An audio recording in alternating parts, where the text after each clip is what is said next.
It's a foregone conclusion that if you're interested in watching a Call of Duty Black Ops 6 video review, you're quite likely already in the tank for this series and simply would like to know what this newest iteration has over versions from previous years. Rest assured, if you're into the sharp as razors multiplayer, the thing that drives most people to return to Call of Duty again and again, you're in for a treat. It's pretty good stuff, folks. Bigger, badder, and bolder than ever. Unless you're a total stickler ready to quibble over this or that minor feature, Black Ops 6 will satisfy your needs to shoot, objective steal, gear gather, and character customize to your heart's content. If, however, you're still holding out hope this series will churn out an excellent modern single-player story campaign, sorry, my dudes. It's a long Jeep ride to Kuwait. But hey, Zombies mode is still fun. Ah yes, the perennial game series that never goes out of style and all the cool kids love to hate.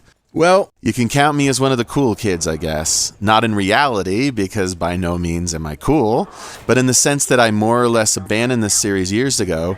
I have been in the past a bit of a snob about the overall quality of Call of Duty games, especially the more recent ones. Don't get me wrong, I respect what all the various developers of this series have done with it over the years. It's a machine, a dynasty, and those who love jumping in every October are fiercely loyal and fiercely competitive. And you know what? I have to admit that I had more fun with Black Ops 6 than I expected. Well, maybe not that single-player campaign I mentioned, but we'll get there. I enjoyed every second of every PvP match I played for the purposes of this review. Filtering through all the various game modes and maps available at launch, coming to grips with new systems I wasn't familiar with, new gear, the various strategies necessary for any given set of objectives. There's a ton here to dive into, 16 maps, 10 game modes. Joining a squad and getting your first few kills feels just as good as getting ranked and competing with better, more aggressive players. And all the tweaks, minor improvements, new weapons and gear, the return of the prestige system, a slight dumbing down of aim assist to integrate with the new movement options, it all works in Black Ops 6's favor. The game takes advantage of a new and slightly buzzwordy sounding feature called Omni Movement, which allows players the ability to sprint, slide, and dive in any direction. I like to think Treyarch and Raven Software took inspiration from some of the super fine-tuning the Madden football series has exhibited over the years. In practical terms, it does make the Call of Duty experience a bit more fun and a bit more versatile. Diving and sliding around too much will get you killed, but you know, still fun and versatile. The multiplayer portions are kind of a grab bag of past Call of Duty ideas, mostly winners, and yeah, Zombies returns as well. My wife and I played a few rounds together, and though the mode still borrows too much from Left 4 Dead and its ilk for my taste, there's nothing like chewing through undead hordes with best-in-class virtual weapons handling. Plus it's in split screen, which is great old-school couch co-op gaming fun. Zombies is ridiculous and plays with all the Black Ops toys in some pretty wonderful ways. A highlight for sure, especially if you tire of competitive gaming easily. But let's get realistic about one thing, and this is kind of where I've always come down on this argument. This series is known by many for its mediocrity in two key areas. Number one, an inability to revolutionize even as it reiterates itself over and over again. And number two, an unwillingness to engage in any serious or meaningful way with truly top-notch storytelling. Call of Duty Black Ops 6 is a stunner visually, completely next-gen and high-res and all the other superlative tech terms you can lob at it, which only makes what I have to tell you next that much more disappointing. Once upon a time, call it the classic World War II shooter days, Call of Duty did indeed favor, or at least co-favor, stories and multiplayer. The opposite, of course, has now been true a very long time. How best to put this? I don't like this campaign. Like, at all.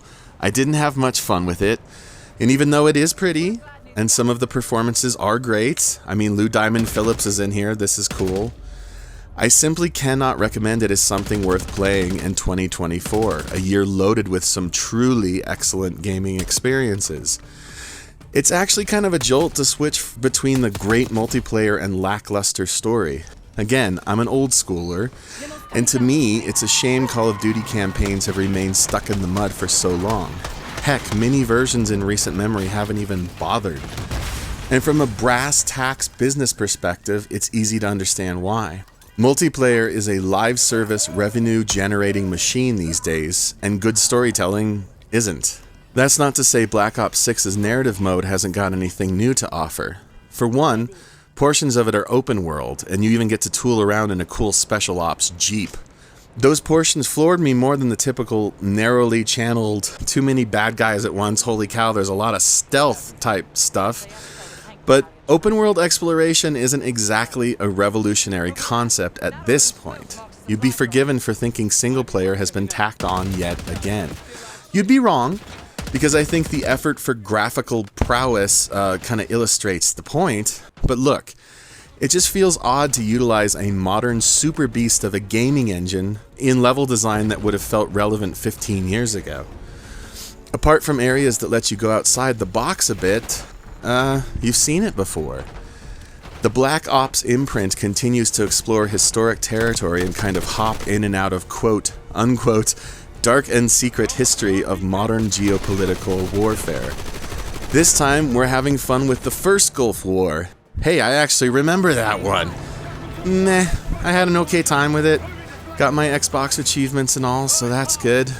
Speaking of which, this is the first new Call of Duty to launch on Game Pass. Kudos to Microsoft for that. I do loves me some subscription-based software gets. Truth be told, I likely wouldn't have played it otherwise. Can you tell? As an overall experience, Black Ops 6 is mismatched, but in anything not labeled solo play, it's well worth its weight, either in cash or in Game Pass Gold. So will players on other platforms get enough value for their money, especially in light of the $70 price tag for the basic edition? All in all, yes, I think so. If you're a veteran, a yearly player, a kill counter of any reputation or merit, I do think you'll have plenty to enjoy. Jeff Bulls Central gives Call of Duty Black Ops 6 a 7 out of 10. Maybe it's worth more to you, maybe it's worth less. Truth be told, I'd like another crack at the Normandy invasion on my old PS2. Avoid those mortars and machine gun nests, eh, fellow middle-aged gamers? Eh? No takers? Alright then. Do me a favor. Like this video, comment, share, and subscribe to the channel. I do gaming, music, and mental health discussion videos, and I upload at least twice a week. Till next time, everybody.